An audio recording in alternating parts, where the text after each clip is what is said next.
मैं Mahendra Kumar Jajoria, associate professor भूगोल विभाग, बाबू शोभाराम राजकीय कला महाविद्यालय अलवर। आज का हमारा विषय है संसाधन भूगोल का विषय क्षेत्र। भूगोल की विभिन्न शाखाओं की तरह ही संसाधन भूगोल का भी एक निश्चित विषय क्षेत्र है, जिसमें हम पृथ्वी तल पर उपलब्ध प्राकृतिक संसाधनों का मानव द्वारा उपयोग प्रमुख है। प्रकृति के संपूर्ण संसाधनों का उद्भव, वितरण, उपयोग तथा संरक्षण संबंधी विधियों के अध्ययन संसाधन भूगोल में किया जाता है। विश्व संसाधन परिदृश्य में मानव संसाधन की केंद्रीय स्थिति है, क्योंकि वह प्रकृति में विद्यमान विभिन्न प्राकृतिक संसाधनों की खोज कर उनका वितरण, अवस्थिति का निर्धारण करके उपयोग करता है। उपयोग की मात्रा उनकी उपलब्धता के सापेक्ष में कम होने पर वह उनके विकल्पों की खोज करता है। इस प्रकार मानव सभी संसाधनों में मुख्य संसाधन है। मानव पर्यावरण संबंधों के दौर में मानव की महत्ता को स्वीकार कर संसाधन भूगोल की विषय वस्तु में सम्मिलित किया गया है। वर्तमान में संसाधन भूगोल के विषय क्षेत्र को निम्नलिखित 4 भागों में विभक्त किया गया है। नंबर 1, प्राकृतिक संसाधनों का उद्भव तथा वितरण का अध्ययन। दूसरा, मानव संसाधन तथा वातावरण से संबंधों का अध्ययन। तीसरा, संसाधनों के उपयोग का अध्ययन। चौथा, संसाधन प्रबंधन एवं नियोजन का अध्ययन। निम्न सारणी से संसाधन भूगोल का विषय क्षेत्र विस्तृत रूप से दर्शाया गया है।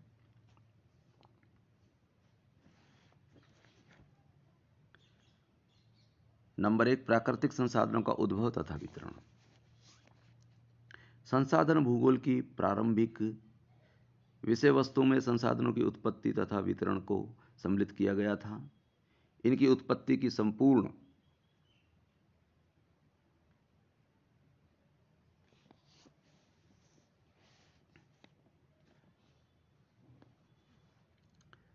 नंबर 1, प्राकृतिक संसाधनों का उद्भव तथा वितरण। संसाधन भूगोल की प्रारंभिक विषय वस्तु में संसाधनों की उत्पत्ति तथा वितरण को सम्मिलित किया गया था। इनकी उत्पत्ति की संपूर्ण प्रक्रिया का अध्ययन कर मात्रा का पता लगाया जाता है, जिसके आधार पर उनका उपयोग निर्धारित हो सके। संसाधन भूगोल के अध्ययन क्षेत्र में सम्मिलित प्राकृतिक संसाधन निम्नलिखित हैं। नंबर 1, जल संसाधन। जल संसाधन का वितरण पृथ्वी पर महासागरों के अतिरिक्त नदियों, झीलों, तालाबों, भूमिगत तथा हिम आवरण की हिम टोपियों के रूप में मिलता है। नंबर 2, भूमि एवं मृदा संसाधन। भूपटल का ऊपरी आवरण भूमि कहलाता है, जिससे मृदा का निर्माण होता है। मृदा संसाधन एक आधारभूत संसाधन है, जिस पर जीवीय संसाधनों जैसे वनस्पति एवं जीव जगत का अस्तित्व निर्भर करता है। नंबर 3, खनिज संसाधन। खनिज संसाधनों को निम्न 3 वर्गों में विभक्त कर सकते हैं। ऊर्जा संसाधन खनिज, कोयला, पेट्रोलियम, प्राकृतिक गैस तथा आणविक खनिज, यूरेनियम, थोरियम। धात्विक खनिज, लोहा, तांबा, जस्ता, सीसा, मैग्नीज, चांदी, सोना, प्लेटिनम, मोलिब्डेनम आदि। अधात्विक खनिज, अब्रक, जिप्सम, गंधक, पारा आदि।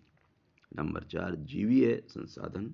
इनको निम्नलिखित 2 वर्गों में विभक्त किया जा सकता है। वनस्पति संसाधन, वन, झाड़ियाँ, घास क्षेत्र आदि। जंतु संसाधन, दूध व मांस देने वाला पशु, भार ढोने वाला पशु आदि मछलियों को भी इसी वर्ग में रखते हैं, जो लोगों के लिए एक प्रमुख खाद्य संसाधन है। नंबर 5, अन्य संसाधन। अन्य संसाधनों में पवन तथा सौर ऊर्जा को भी सम्मिलित करते हैं, क्योंकि ऊर्जा संकट के इस दौर में पवन तथा सौर ऊर्जा भविष्य के प्रमुख वैकल्पिक ऊर्जा स्रोत के रूप में विकसित हो रहे हैं। नंबर 2, मानव संसाधन तथा वातावरण से संबंध। मानव संसाधनों में किसी प्रदेश की जनसंख्या के वितरण संसाधनों की तुलना में उसका घनत्व तथा इसके गुणात्मक पक्षों, शारीरिक शक्ति, मानसिक क्षमता तथा स्वास्थ्य आदि का अध्ययन प्रमुख है। मानव संस्कृति के प्रतिरूप को भी एक संसाधन माना गया है। किसी प्रदेश में विज्ञान एवं प्रौद्योगिकी के विकास के अनुसार ही उसका आर्थिक विकास होगा। संयुक्त राज्य अमेरिका, रूस, जर्मनी, जापान, फ्रांस आदि इसके उत्कृष्ट उदाहरण हैं। संस्कृति के अतिरिक्त लोगों का सामाजिक संगठन भी महत्वपूर्ण होता है, क्योंकि इसके आधार पर ही संसाधनों के उपयोग का दृष्टिकोण बनता है। समाजवाद, पूंजीवाद, साम्राज्यवाद, उपनिवेशवाद, साम्यवाद तथा जनतंत्र आदि सामाजिक राजनीतिक संगठनों का प्रभाव किसी प्रदेश के संसाधन दोहन तथा आर्थिक विकास पर पड़ता है। सामाजिक दृष्टिकोण संसाधन दोहन की दिशा निर्धारित करते हुए मानव एवं पर्यावरण के संबंधों को भी प्रभावित करते हैं। यूरोप में जुडो क्रिश्चियन धार्मिक परंपरा का मानना था कि मनुष्य पर्यावरण के सभी जीवों से श्रेष्ठ है। इस विचारधारा से मानवीय कौशल एवं क्षमता को प्रोत्साहित करके प्रकृति को अधिकतम शोषण द्वारा नियंत्रित करने पर बल दिया गया। फलस्वरूप अनेक पर्यावरणीय समस्याएं उद्भूत हुई। इस प्रकार मानव पर्यावरण संबंधों को सांस्कृतिक, सामाजिक परंपराएं एवं संगठन प्रभावित करते हुए जिनका अध्ययन वर्तमान में संसाधन भूगोल में किया जा रहा है। नंबर 3, संसाधनों के उपयोग का अध्ययन। मनुष्य अपनी आवश्यकताओं की पूर्ति के लिए विज्ञान एवं प्रौद्योगिकी का विकास करके प्राकृतिक संपदा का उपयोग करता है, तो यह संसाधनों की श्रेणी में आ जाती है।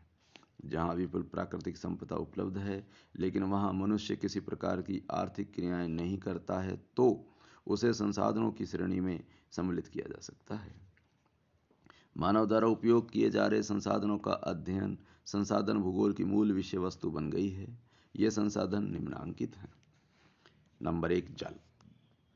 जल पृथ्वी पर संपूर्ण जीव जगत की प्राथमिक आवश्यकता है।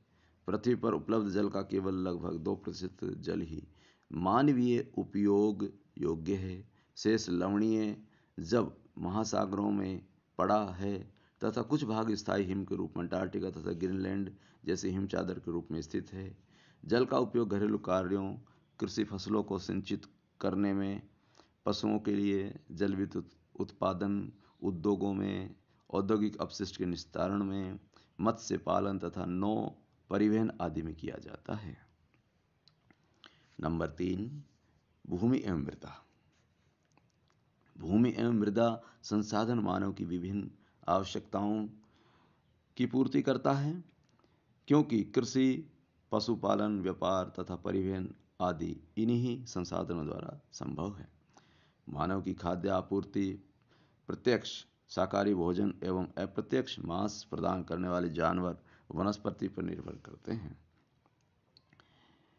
प्रत्यक्ष रूप से इन्हीं संसाधनों पर निर्भर करती है।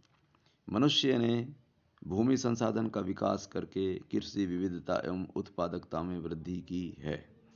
भूमि के उपयुक्त उपयोग हेतु मृदाओं के अनुसार फसलों का चुनाव करना, भूमि उत्पादकता को बनाए रखने के लिए नवीन कृषि पद्धतियों का विकास, वन एवं चारण भूमि का उचित प्रबंधन तथा मृदा संरक्षण आवश्यक तथ्य हैं।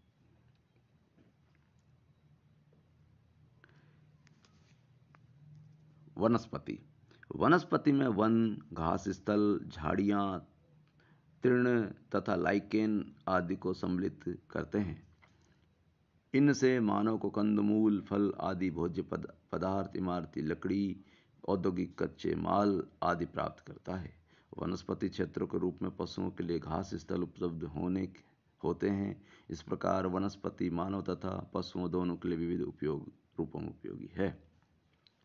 नंबर 4, जीव जंतु। मानव का पशुओं से प्रारंभ से गहरा संबंध रहा है। मनुष्य संस्कृति विकास के प्रारंभिक समय में पशुओं का आखेट कर अपना भरण पोषण करता था।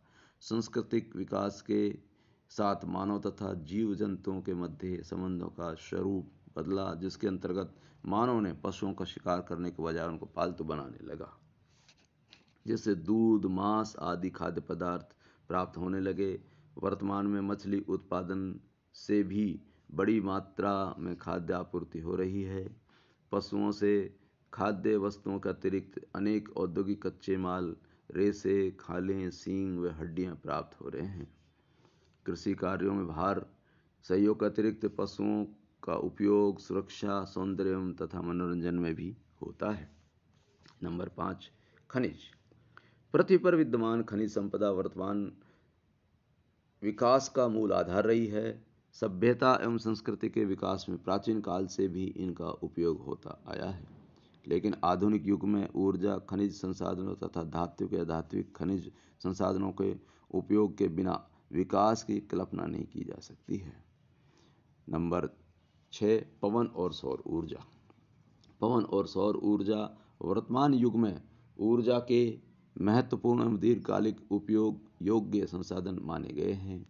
सौर ऊर्जा द्वारा पृथ्वी तल के अन्य संसाधन जल, वनस्पति, जंतु तथा मानव संसाधन शक्ति प्राप्त करते हैं। वायुमंडल में विद्यमान जलवाष्प एवं आर्द्रता पवन द्वारा ही वितरित होती है। इसी के फलस्वरूप वर्षा की संभावना बनती है, जिसके उपरांत पृथ्वी तल पर जीवों का अस्तित्व संभव है। अतः ये दोनों ही बहुउपयोगी संसाधन हैं। नंबर 4, संसाधन प्रबंधन एवं नियोजन। मानव सभ्यता के प्रारंभिक समय में प्राकृतिक संसाधनों में मैत्रीपूर्ण संबंध थे, लेकिन अपने बौद्धिक विकास द्वारा मानव ने प्रकृति से बदलते हुए संबंध स्थापित कर उपयोगी वनस्पति, जीव जंतुओं, खनिज एवं ऊर्जा संसाधनों का अधिक विकास एवं उपयोग किया। फलस्वरूप संसाधन का अति दोहन अनवरत चलता है, जिसमें पर्यावरणीय तत्वों का ह्रास होने लगा। ऐसी स्थिति में संसाधन प्रबंधन एवं नियोजन की आवश्यकता महसूस की गई। मानव ने भविष्य में आर्थिक, सामाजिक तथा सांस्कृतिक प्रगति जारी रखने के लिए प्राकृतिक संसाधनों के प्रबंधन की रणनीति बनाई, जिसमें इनके मूल्यांकन, संरक्षण तथा अनुकूलतम उपयोग द्वारा संसाधनों को पोषणीय आधार प्रदान करने को प्रमुख स्थान दिया गया। इन सभी तथ्यों को संसाधन भूगोल के अध्ययन के क्षेत्र में समाहित किया गया है।